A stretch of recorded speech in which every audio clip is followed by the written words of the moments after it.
Assalamualaikum warahmatullahi wabarakatuh. Alhamdulillahirabbil alamin wal 'aqibatu lil muttaqin wala udwana illa 'alal zalimin wa asyhadu an la ilaha illallah wahdahu la syarikalah wa asyhadu anna Muhammadan 'abduhu wa rasuluh. Allahumma shalli wa sallim wa barik ala habibina wa nabiyyina Muhammadin sallallahu alaihi wasallam wa ala alihi wa ashabihi wa man tabi'ahum bi ihsanin ila yaumiddin. Allahumma la sahla illa ma ja'altahu sahla wa anta taj'alul hazna idza syi'ta sahla.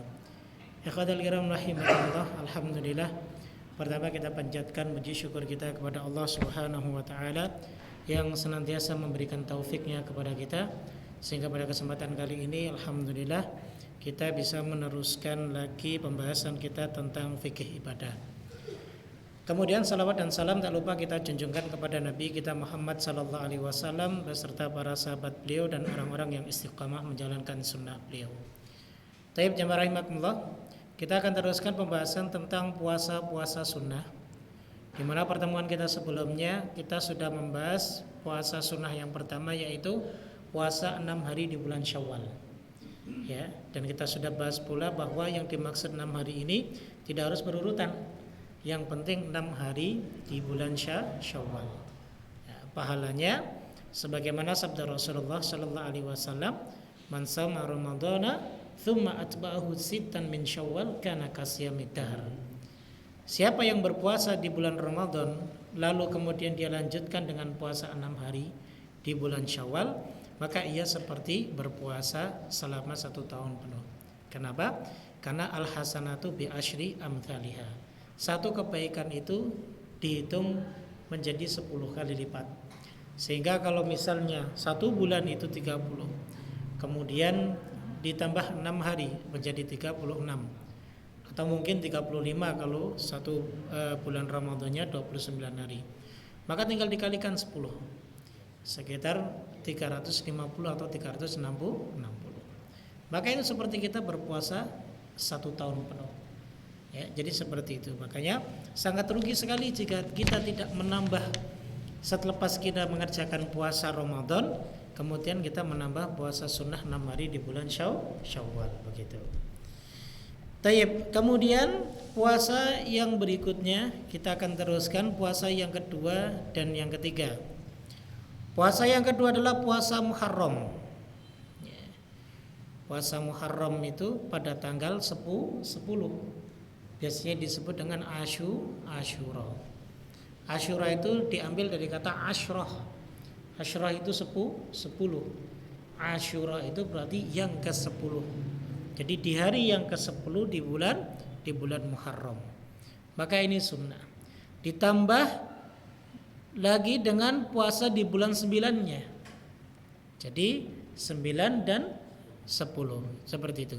Di tanggal 9 dan tanggal 10. Nah, ini disunahkan, ya.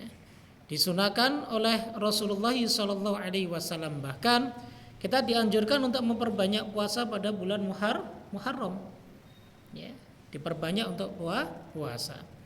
Sabda Nabi sallallahu alaihi wasallam menunjukkan tentang hal itu dalam hadis riwayat Imam Muslim dan Nasa'i.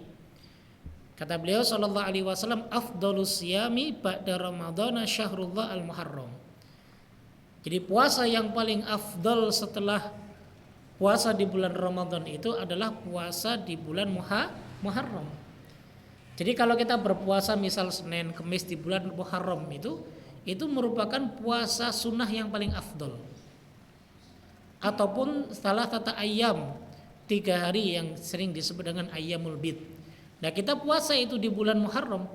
Nah, itu berarti afdalu as-siyam, sebaik-baik puasa sunnah. Jadi puasa apa saja yang kita kerjakan di bulan Muharram, tentunya puasa yang berdalil ya, entah itu Senin Kemis atau puasa Daud ataupun puasa 3 hari di tanggal 13, 14, 15, ataupun puasa khusus yang Asyura di tanggal 10-nya ataupun tanggal 9-nya, maka semua puasa yang kita kerjakan di bulan Muharram, ya, maka itu sebaik-baik puasa sunnah. Jadi begitu ya. Sehingga kalau kita masuk bulan Muharram, manfaatkan untuk memperbanyak berpuasa sunnah seperti itu. Kemudian lebih lanjut lagi, ya, berpuasa pada tanggal 10 di bulan Muharram. Nah, ini ada pengkhususan, ya. Pengkhususan puasa sunnah di tanggal 10 di bulan Muharram. Dalilnya adalah hadis yang diriwayatkan oleh Imam Muslim. Nabi SAW bersabda, "Wasyamu yaumi Asyura ahtasibu 'ala Allahi an yukaffiras sanata allati qablahu." Puasa hari Asyura, yaitu di tanggal 10 di bulan Muharram, maka kata Nabi, aku berharap kepada Allah akan menghapuskan dosa 1 tahun yang telah lalu. Jadi sehari kita berpuasa, maka dosa kita setahun yang telah lalu dihapus oleh Allah Subhanahu wa taala. Subhanallah. Ya. Jadi memiliki keutamaan yang sangat besar, apalagi bertepatan di bulan Muharram. Yang disebut oleh Rasulullah afdhalus siyam, sebaik-baik puasa setelah puasa wajib di bulan Ramadan, seperti itu. Makanya Ibnu Abbas radhiyallahu taala anhuma pernah ditanya tentang puasa Asyura ini. Maka ia menjawab bahwa aku tidak mengetahui Rasulullah sallallahu alaihi wasallam berpuasa dalam suatu hari untuk mencari keutamaannya dibandingkan hari-hari yang lain kecuali pada hari ini, dan tidak pula berpuasa dalam suatu bulan kecuali bulan ini, yaitu bulan Ramadan. Maksudnya adalah bahwa Ibnu Abbas tidak mengetahui, ya, bahwa Rasulullah SAW sangat semangat sekali mencari keutamaan berpuasa itu di bulan Muharram. Ya. Semangat sekali mencari keutamaan berpuasa di bulan Muharram. Ya. Begitu juga tidak lupa Rasulullah SAW juga mencari keutamaan berpuasa di bulan Ramadan, karena itu sebagai bentuk kewajiban seperti itu, ya.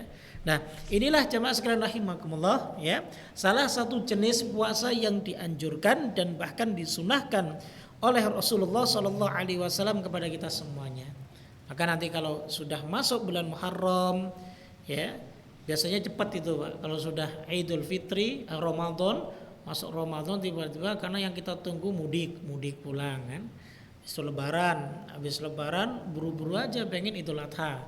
Kalau sudah Idul Adha berarti kan kurang lebih sekitar 3 mingguan lagi masuk di bulan Muharram. Nah, bulan Muharram kita menunggu di tanggal 10-nya, maka ketika bertemu dengan tanggal 10 di bulan tersebut, maka kita disunahkan untuk berpuasa begitu.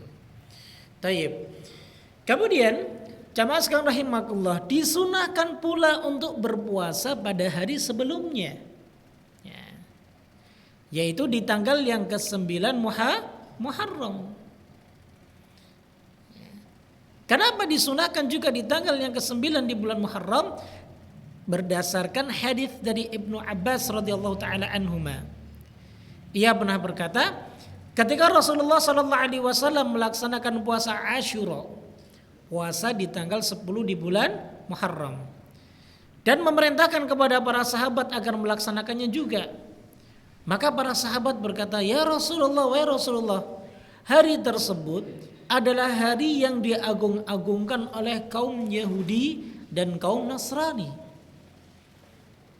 Hari tersebut hari yang diagung-agungkan oleh kaum Yahudi dan kaum Nasrani.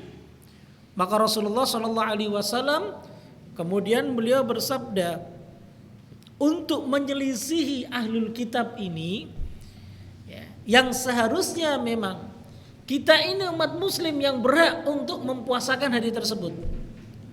Ya. Jadi ingat bahwa kita inilah umat muslim yang berhak mempuasakan hari tersebut. Ya. Namun karena orang Yahudi dan Nasrani juga mengagungkan hari itu, maka Rasul sallallahu alaihi wasallam bersabda, insyaallah pada tahun depan kita akan berpuasa pada tanggal 9. Ya. Namun belum genap tahun depan Rasulullah sallallahu alaihi wasallam sudah diwafatkan oleh Allah Subhanahu wa taala, sehingga hal ini diambil kesimpulannya oleh para ulama bahwa tidak hanya berpuasa pada tanggal yang ke-10-nya saja, maka kita disunahkan untuk mengiringi puasa di tanggal 10 tersebut dengan mempuasakan di tanggal 9-nya pula. Ini pendapat mayoritas ulama, termasuk Imam Malik, Syafi'i, Ahmad dan yang lain sebagainya, seperti itu ya. Taib. Kemudian ada catatan. Ada sebagian ulama yang mana mereka berpendapat bahwa disunahkan pula berpuasa di tanggal ke-11-nya di bulan Muharram. Di antaranya ini adalah pandangannya Al-Imam Ibnu Qayyim rahimahullah ta'ala. Kenapa beliau berpandangan demikian? Karena untuk menyempurnakan puasa 3 hari setiap bulan. 9, 10 sekaligus 11. Ya. Jadi kan ada satu hadis yang menyebutkan bahwa Rasulullah SAW tidak pernah meninggalkan puasa 3 hari pada setiap bulannya. Ya. Minimal itu kita harus berpuasa dalam setiap bulannya 3 hari, Pak. Apakah harus ayyamul bid? Dalil umum ada yang menunjukkan tidak harus ayyamul bid. Kenapa? Kalau ayyamul bid itu harus berurutan. Ya.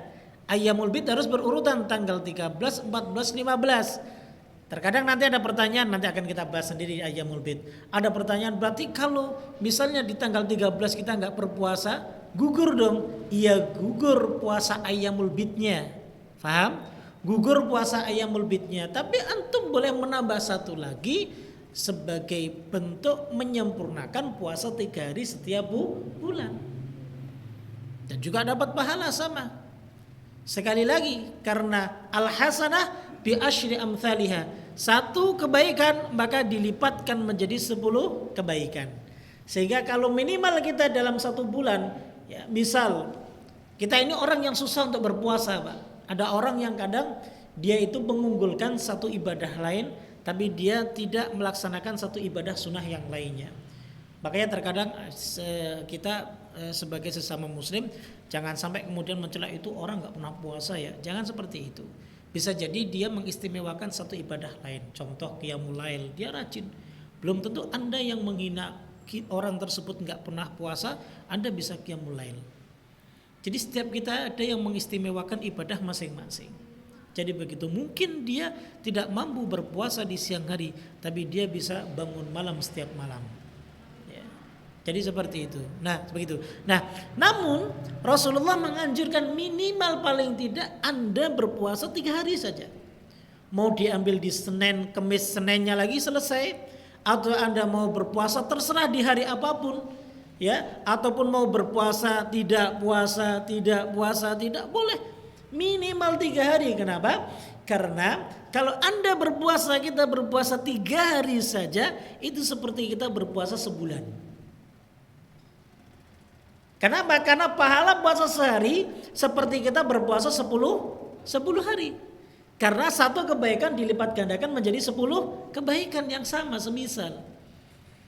Maka minimal kita 3 hari saja tidak tinggalkan, setiap bulan kita kerjakan, maka kita seperti berpuasa sepanjang tahun. Subhanallah. Ya, jadi kaidahnya seperti itu jemaah, ya. Sehingga ya paling tidaklah 3 hari itulah jangan tinggalkan. Ya. Entah mungkin antum ambil tanggal 1. Kalau tanggal 1 habis gajian mungkin nantilah ya. Di tanggal-tanggal tua biasanya yang fulusnya udah mulai nipis, puasa aja lah ya. Ajak istri sama anak-anaknya berpuasa. Ngirit belum gajian kan gitu. Boleh, enggak mengapa ya. Enggak apa-apa ya. Buat melatih diri menahan hawa nafsu seperti itu ya. Nah begitu. Nah, di sini penuturan Ibnu Qayyim demikian ya. Salah satunya adalah karena sekaligus menyempurnakan puasa 3 hari setiap bulan. Ya. Itu ya.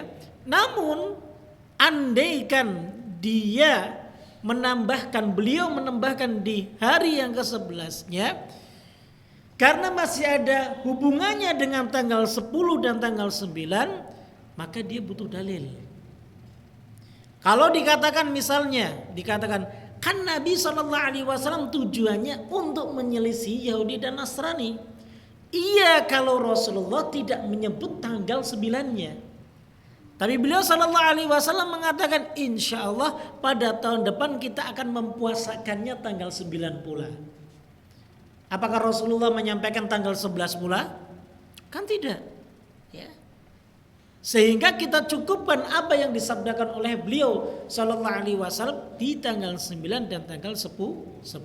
Seperti itu. Ustadz, pertanyaan lagi. Misal, kalau saya nggak puasa tanggal 9, saya hanya bisa puasa tanggal 10, apakah harus mengenakan di tanggal yang ke-11-nya? Maka sekali lagi butuh dalil. Kalau memang bisanya tanggal 10, selesai tanggal 10 saja. Seperti itu. Ya kan? Jadi seperti itu ya. Jangan sampai kita katakan di tanggal 11-nya juga. Kenapa? Karena untuk menyelisih orang-orang Yahudi. Andai kan tanggal 11-nya itu bertepatan mungkin di hari Senin atau hari Kamis, mafi muskilah, silahkan. Ya, tapi kalau kita ingin mempuasakannya di tanggal 11-nya juga, maka ini butuh dalil seperti itu. Wallahu taala alam bisawab. Ini terkait puasa Muharram, terutama tanggal 9 dan tanggal 10-nya. Baik. Jamaah sekalian rahimakumullah. Kemudian yang berikutnya yang keempat, memperbanyak puasa di bulan Sya'ban. Bulan Sya'ban itu kapan, Pak? Setelah bulan Rajab. Sebelum Rajab?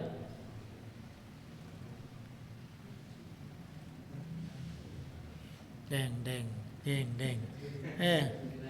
Jumadil akhir. Ya. Sebelum Jumadil 2 bulan sebelum Jumadil akhir. Deng. Rabiul awal ya. 3 bulan sebelum Rabiul awal. Dzulqa'dah, iya ya. Ada yang enggak hafal Pak bulan-bulan ini Hijriah? Kalau 1 Januari aja ya. Hafal ya. Bakar ayam, bakar sate ya. Kalau bulan Dzulhijjah enggak ada yang hafal. Bulan apa Hijriah enggak ada yang hafal. Ya. Yang pertama Muharram, yang kedua Safar, yang ketiga Rabiul Awal, yang keempat Rabiul Akhir, yang keenam Jumadil Akhir, yang keenam Rajab, Ruah, Poso. Orang Jawa begitu ya. Rajab, Sya'ban, puasa ya, Ramadan, Syawal, kemudian Dzulqa'dah, Dzulhijjah. Anak saya itu yang 2,5 tahun hafal Pak. Sering dengerin itu. Ya. Lihat di Ufit TV. Nah, itu. Ya. Jadi sering denger itu, jadi dia paham. Ya, jadi seperti itu ya. Jadi memperbanyak puasa di bulan Sya'ban artinya sebulan sebelum masuk Ramadan.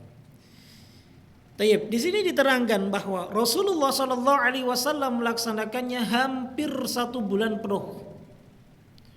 Sebagaimana diriwayatkan dari Ummul Mukminin Aisyah radhiyallahu taala anha. Ia berkata, dahulu Rasulullah SAW berpuasa sehingga kami mengira beliau tidak pernah tidak berpuasa. Dan beliau tidak berpuasa sehingga kami mengira beliau tidak pernah puasa. Aku tidak pernah melihat Rasulullah berpuasa selama 1 bulan penuh selain puasa pada bulan Ramadan. Dan aku tidak pernah melihat beliau lebih banyak berpuasa kecuali pada bulan Sya'ban. Artinya Rasul SAW memanfaatkan bulan Sya'ban ini untuk memperbanyak berpuasa. Begitu. Namun ada catatan pertama, mengkhususkan puasa pada pertengahan bulan Sya'ban.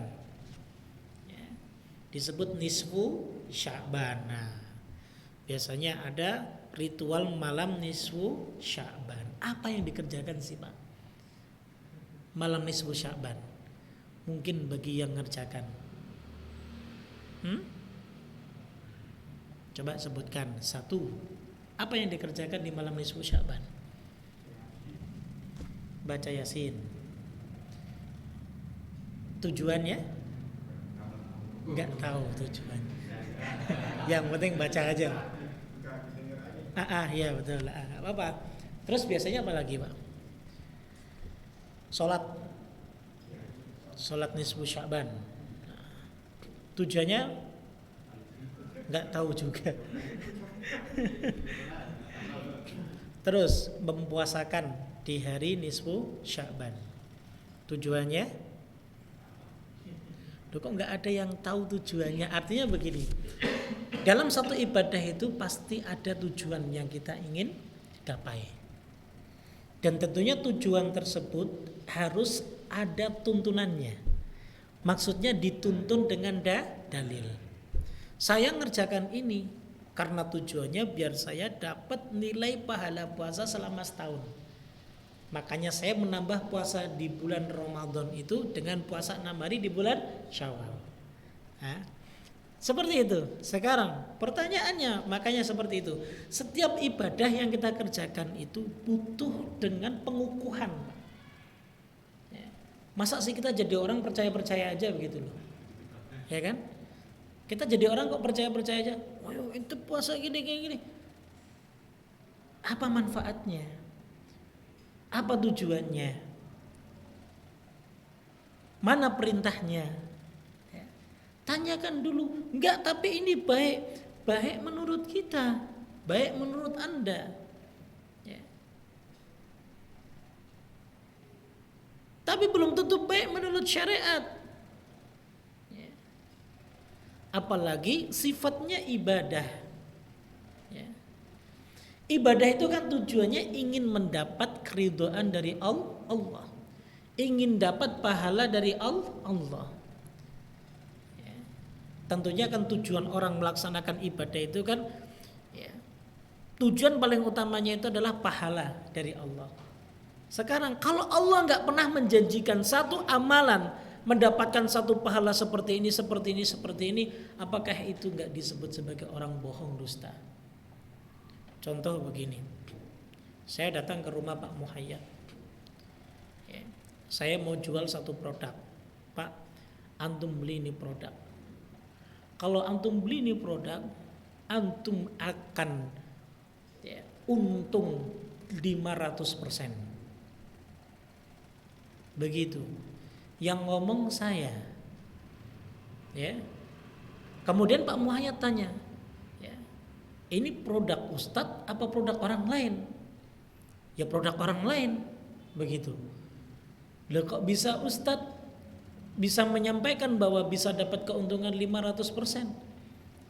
Kira-kira ada bukti-buktinya enggak? Maksudnya bukti konkretnya, misalnya mungkin transaksinya, ataupun bukti dari misalnya ada lembaran surat dari bosnya atau lain sebagainya, kan harus ada bukti.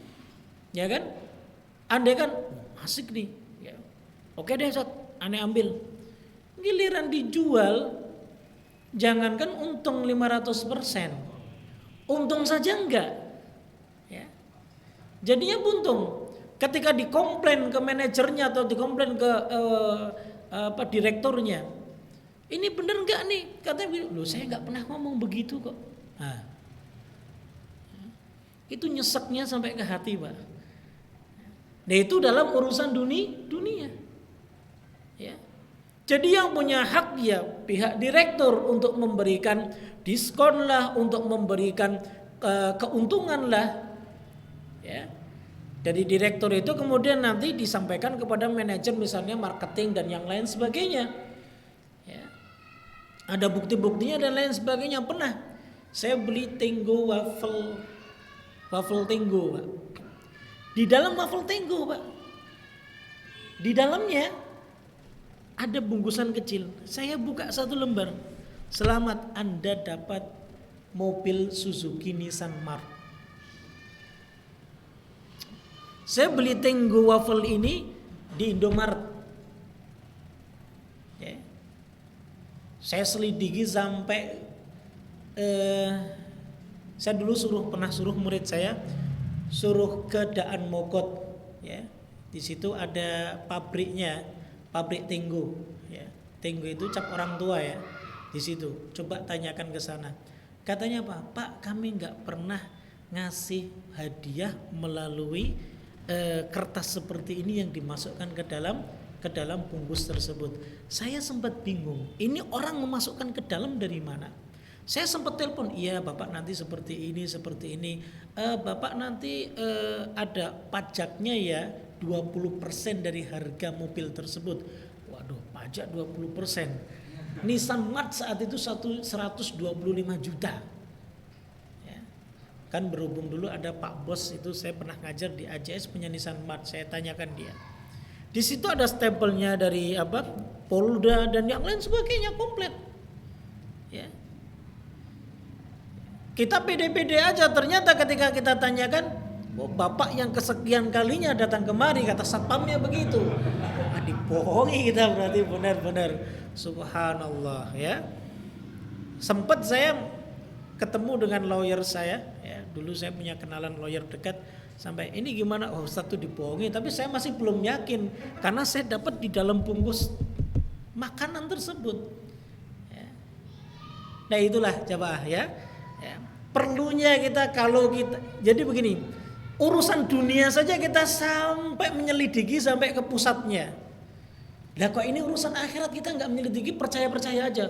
Oh baca Yasin, ente nanti dapat bidadari 100 ya. Baca ini ente nanti dapat ini sekian ya. Coba cari dulu, tanyakan yang benar apa enggak. Dalam urusan dunia kita semangatnya luar biasa. Urusan akhirat nih, antara kita didudukkan di neraka atau kita di surga. Apa sabda Nabi SAW? Man kadzdzaba alayya muta'ammidan falyatabawwa maq'adahu minan nar.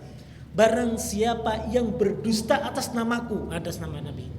Misal ini ada hadis sahih, kita harus ngamalkan ini. Pahalanya ente nanti dosa besar segunung pun diampuni oleh Allah Subhanahu wa taala. Siapa yang ngasih taubat? Siapa yang mengampuni dosa-dosamu? Allah. Tentunya ada petunjuknya. Tentunya ada syariatnya, tentunya ada dalilnya. Ya. Tidak kemudian dengan mudah kita terima. Ingat, kalau sampai berdusta dia sebut ini dari Rasulullah. Ternyata ketika diselidiki di hadis palsu saja nggak ada. Subhanallah. Apa kata Nabi? Falyatabawwa maq'adahu minan nar.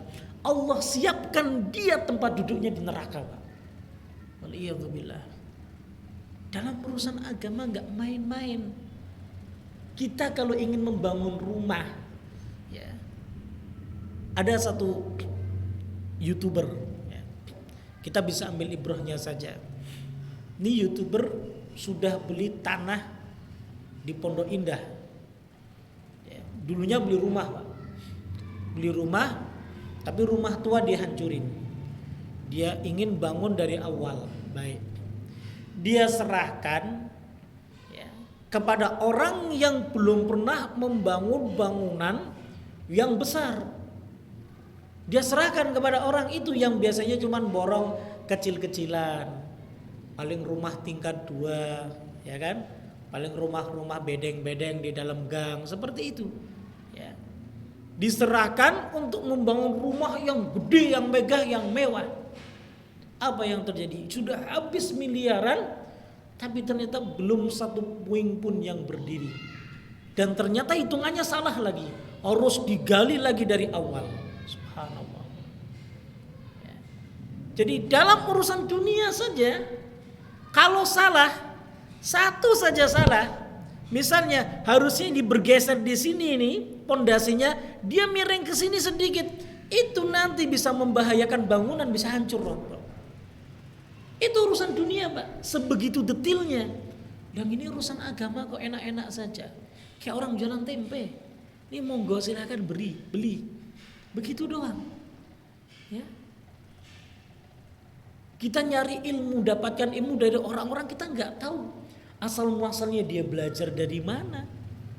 Ya. Kita nggak tahu. Tiba-tiba ada saja datang dia ngomong begini, kata siapa nggak boleh. Saya ngelakuin begini. Oh, ente ngelakuin, Anda melakukannya. Ya. Itu berdasarkan Anda pribadi atau atas dalil yang telah dijelaskan. Kalau berdasarkan Anda pribadi, Anda manusia biasa. Jangan sampai perkataan Anda itu menghalalkan yang diharamkan oleh Allah Subhanahu wa taala dan Rasulnya. Nah, jadi seperti itu, Pak, ya. Sekali lagi, jangan sampai mengatakan bahwa dikit-dikit enggak boleh.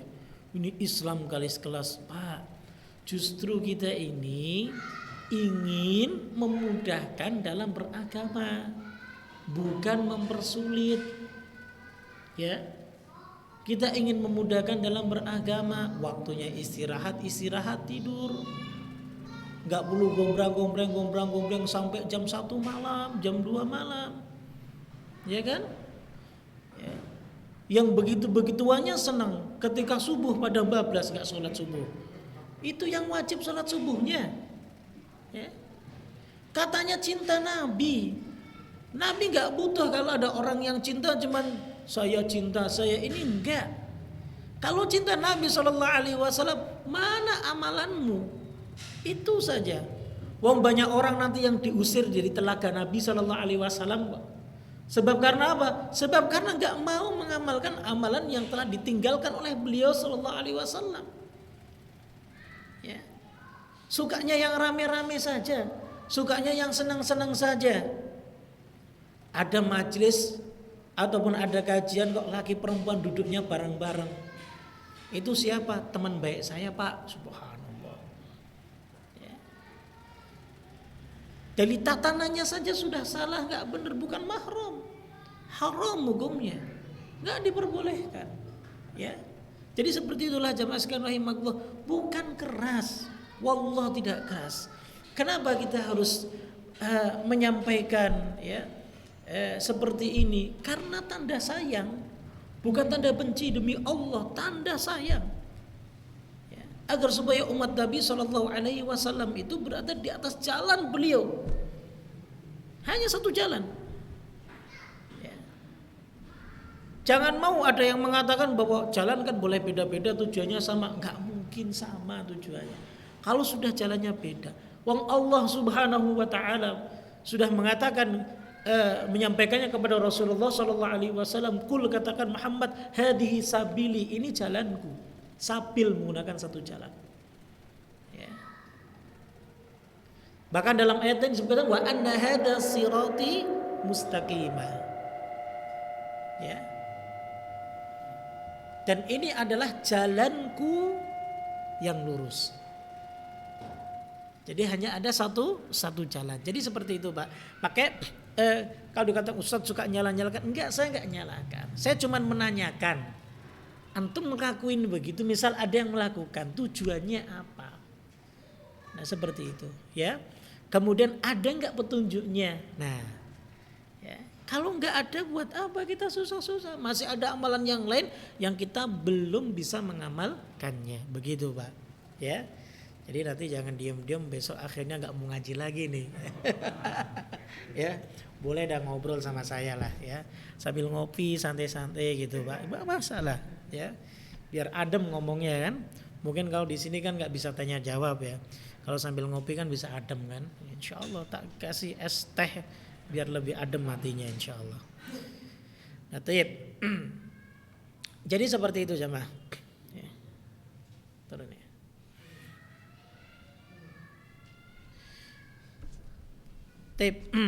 Kemudian di antara kebiasaan puasa yang dilakukan Rasulullah adalah memperbanyak puasa pada bulan Sya'ban ya. Atau puasa putih selama 3 hari ya, ini yang disebut dengan Ayyamul Bid ya. Bukan puasa mutih ya, Pak ya. Puasa putih itu Ayyamul Bid, tanggal 13, 14, 15 ya. Mengkhususkan pertengahan bulan Sya'ban dengan puasa karena meyakini memiliki keutamaan tertentu, maka ini merupakan perbuatan yang tidak pernah dilakukan oleh Rasulullah SAW. Karena tidak ada satu hadis sahih pun dari Rasulullah yang menyebutkan keutamaan nisfu Sya'ban dan puasa pada hari itu. Ya, coba deh kalau ada broadcast ataupun kiriman-kiriman ya, Coba dilihat di akhirnya itu perkataan Rasulullah atau bukan. Ya. Kita suruh ini, kita seperti ini, kita suruh ini. Coba dicari ada hadis riwayat ini, hadis riwayat imam apa tidak. Biasanya nggak ada. Ini cuma perkataan nukilan orang yang ngomong begini begitu doang. Ya. Dan buat apa? Kalau tidak ada nas ataupun dalilnya seperti itu. Ya. Nah, ada satu hadis, tapi ini hadis yang dinyatakan lemah sekali oleh para ulama. Ya. Hadis dari Ali radhiyallahu taala anhu, Rasulullah pernah bersabda, "Idza kanat lailatun nisfi min Sya'ban, faqumu lailaha wa sumu naharaha." Apabila tiba malam nisfu Sya'ban, maka hidupkan malamnya dengan salat malam dan berpuasalah pada siang harinya. Ya. Jadi begitu, ya. Ini hadis ini hadis yang dhaif, lemah sekali yang dinyatakan oleh Al-Imam Ibnu Majah rahimahullahu taala, begitu. Kemudian yang kedua adalah tidak ada satu hadis pun yang melarang berpuasa setelah lewat pertengahan bulan Sya'ban. Enggak ada larangan. Karena ada yang mengatakan kalau sudah pertengahan bulan Sya'ban itu enggak boleh puasa kan, begitu kan? Nah, dan di sini para ulama berpendapat tentang puasa sunnah setelah lewat pertengahan bulan Sya'ban. Mayoritas ulama berpendapat membolehkannya, ya. Namun sebagian para ulama Syafi'iyah memakruhkannya berdasarkan hadis dari Abu Hurairah radhiyallahu taala anhu, Nabi pernah bersabda, "Idza intasafa Sya'ban fala tasumu." Apabila sudah pertengahan bulan Sya'ban, maka janganlah kalian berpuasa. Namun hadis ini lemah, dhaif, ya. Bahkan dikatakan hadis ini mungkar.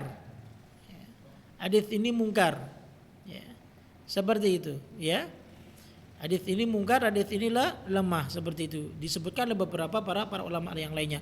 Namun Syekh Albani rahimahullahu taala, ya, mensahihkan hadis ini. Ya. Mensahihkan hadis ini, ya. Sehingga, ya, dikatakan bahwa tidak mengapa berpuasa sunnah setelah lewat pertengahan bulan Sya'ban. Hal ini dikuatkan oleh hadis-hadis yang sahih seperti hadis Aisyah yang tadi telah kita sampaikan, seperti itu, ya. Rasulullah pun banyak melakukan puasa di bulan Sya'ban.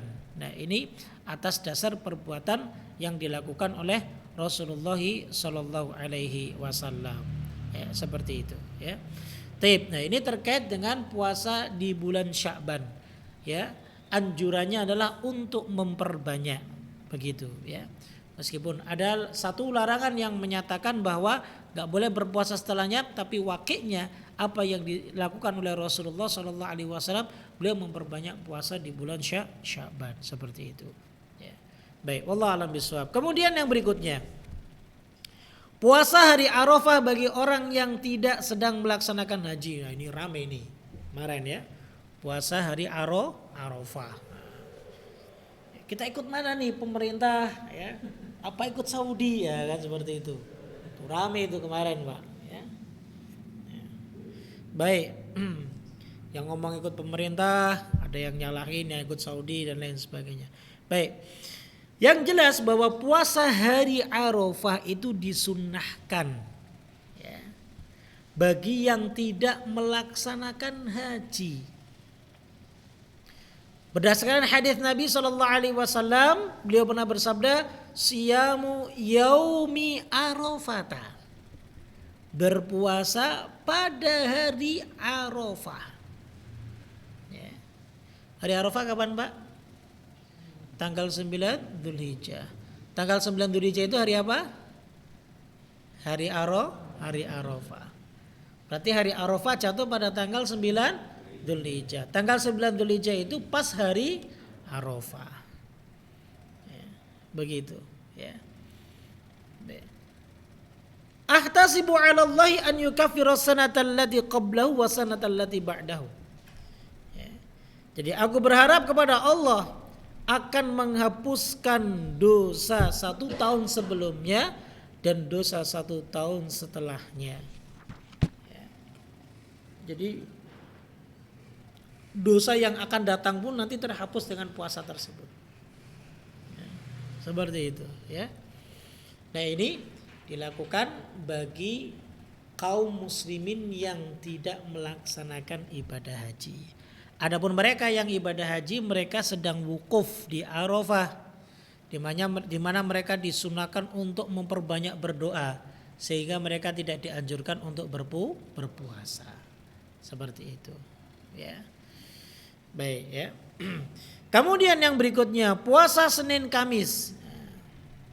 Ini juga disunahkan, ya. Sebagaimana hadis yang dibawakan oleh Ummul Mukminin Aisyah radhiyallahu taala anha, ia berkata, Rasulullah sallallahu alaihi wasallam suka melaksanakan puasa Senin dan Kamis. Dalam hadis yang lain juga ketika Usama bin Zaid pernah bertanya kepada Rasulullah tentang puasa Senin dan Kamis, beliau menjawab, "Dzanika yaumani tu'radu fihimal a'mal 'ala rabbil alamin." Kedua hari itu adalah hari di mana catatan amal diserahkan kepada Rabb semesta alam. Ya. Fa uhibbu an yu'radu 'amali wa ana sha'im. Dan aku suka bila amalku diserahkan dalam keadaan aku sedang berpuasa. Maka kalau Senin Kamis itu jangan banyak-banyak dosa, Pak. Ya. Banyak-banyak dosa yang nanti catatan amal kita ini ketika dilaporkan ke hadapan Allah dalam keadaan hitam. Ya lakukanlah hal-hal yang baik. Kalau memang nggak bisa berpuasa, ya berbuat baiklah. Apapun itu, ikhlas karena Allah Subhanahu wa taala. Ya. Karena setiap amal kita akan diangkat setiap hari Senin dan setiap hari Kamis. Jadikan hari-hari itu sebagai hari-hari kita untuk mencari ladang pahala. Ya. Sehingga timbangan kita akan berat nanti di hadapan Allah Subhanahu wa taala kelak pada hari kiamat. Begitu, ya. Jadi berbanyak ya puasa Senin Kamis bagi yang mampu. Kemudian yang berikutnya yang ketujuh, puasa 3 hari setiap bulannya. Nah, ini yang disebut dengan ayyamul biyad. Ya. Dalilnya adalah pertama dalil umum. Nah, ini dalil umumnya. Diriwayatkan dari Abu Hurairah radhiyallahu taala anhu, beliau berkata, hadis diriwayatkan oleh Imam Bukhari dan Muslim. Kekasihku telah mewasiatkan kepadaku untuk berpuasa 3 hari pada setiap bulannya. Jadi enggak disebut 3 hari itu 13, 14, 15 tidak. Yang penting 3 hari. Kemudian 2 rakaat salat duha dan mengerjakan salat witir sebelum tidur. Jadi boleh kita amalkan, Mbak, ya. Mungkin puasa kita ambil 3 hari, kemudian jangan tinggalkan salat duha, ya. Dan yang ketiga adalah jangan tinggalkan salat witir. Bahkan Imam Ahmad rahimahullah ta'ala pernah mengatakan bahwa seorang yang meninggalkan salat witir itu adalah seburuk-buruknya laki-laki. Rajulun su, laki-laki yang buruk. Ya. Maka jangan tinggalkan, witirlah 3 rakaat, ya. Sebelum kita, mungkin kalau kita nggak bisa bangun malam ya paling nggak sebelum tidur. Jadi begitu. Kemudian Rasulullah berkata kepada Abdullah bin Amr, wasum minasyahri 3 ayyam, dan puasalah 3 hari setiap bulannya. Fa innal hasanah bi asyri amthaliyah. Tadi sudah kita sampaikan, kami sampaikan, ya, bahwa satu kebaikan itu akan dilipat gandakan menjadi 10 kali lipat. Sehingga wadzalika mithla siyamud dahr, dan seperti itu seperti puasa 1 tahun penuh. Nah, paling tidak minimal kita dalam 1 bulan berpuasa 3 hari. Begitu. Apalagi ada dalil khusus terkait dengan ayyamul bid, yang mana puasa dilaksanakan tanggal 13, 14 dan tanggal 15. Seperti itu. Ya. Itu disebut dengan ayyamul bid. Thayyib, ya. Kemudian yang berikutnya, ya, puasa sunnah yang terakhir adalah puasa Daud. Puasanya Nabi Daud, yaitu sehari puasa dan sehari berbuka. Ya. Nah, inilah puasa yang terbaik dan paling disukai oleh Allah. Berdasarkan sabda Nabi SAW ada petunjuknya. Ahabbus siyami ilallah siyamu Dawud. Puasa yang paling dicintai Allah itu adalah puasanya Nabi Daud. Wa ahabbus salati ilallah salatu Dawud. Dan salat yang paling disukai Allah adalah salatnya Nabi Daud. Kana yanamu nisfal lail wa yaqumu thuluthahu. Beliau tidur setengah malam lalu bangun sepertiganya untuk salat malam. Ya, wa yanamu sudusahu, lantas kemudian tidur lagi sepertiganya. Wa kana yasumu yauman ma yuftiru yauman, dan puasanya Nabi Daud itu adalah sehari berpuasa dan berbuka sehari. Seperti itu. Ya. Kapan dimulainya bebas. Ya. Mau dimulai dari Senin dulu, ya, atau mau dimulai dari Kamis dulu, apa mau dimulai dari Jumat, bebas. Ya. Senin, Selasa enggak, Rabu puasa, Kamis enggak, Jumat puasa, Sabtu enggak, Ahad puasa, Senin enggak, terus seperti itu. Ya. Kalau itu tradisinya santri dulu, ya. Kita ini dulu kalau enggak puasa, ya kita lapar. Ya. Puasa enggak puasa tetap lapar. Karena ketika harinya puasa, terkadang ibu dapurnya masaknya ala kadarnya, bikin kita nggak nafsu makan, sehingga mau nggak mau akhirnya ikut puasa. Dibiasakan puasa sehari, berbuka sehari, itu ya. Nah, itu puasa yang disukai oleh Allah Subhanahu wa taala. Maka bagi yang mau berpuasa Daud silahkan. Ya, jadi seperti itu ya.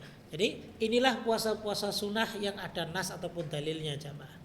Ya, ada nas ataupun dalilnya. Adapun puasa-puasa model-model yang lainnya, wallahu ta'ala a'lam bishawab. Antum mau mengerjakan, harusnya antum butuh penguat, ya, dari dalil-dalil yang ada, agar supaya menguatkan ibadah antum, karena tujuan ibadah itu mengharap ridhaan dari Allah Subhanahu wa ta'ala. Nah, itulah mungkin yang bisa kami sampaikan, beberapa puasa-puasa sunnah yang kita bisa ketahui dan tentunya kita bisa amalkan dalam kehidupan kita sehari-hari. Wallahu a'lam bishawab. Baik. Sebelum saya tutup, ada yang ditanyakan, Mbak, silahkan.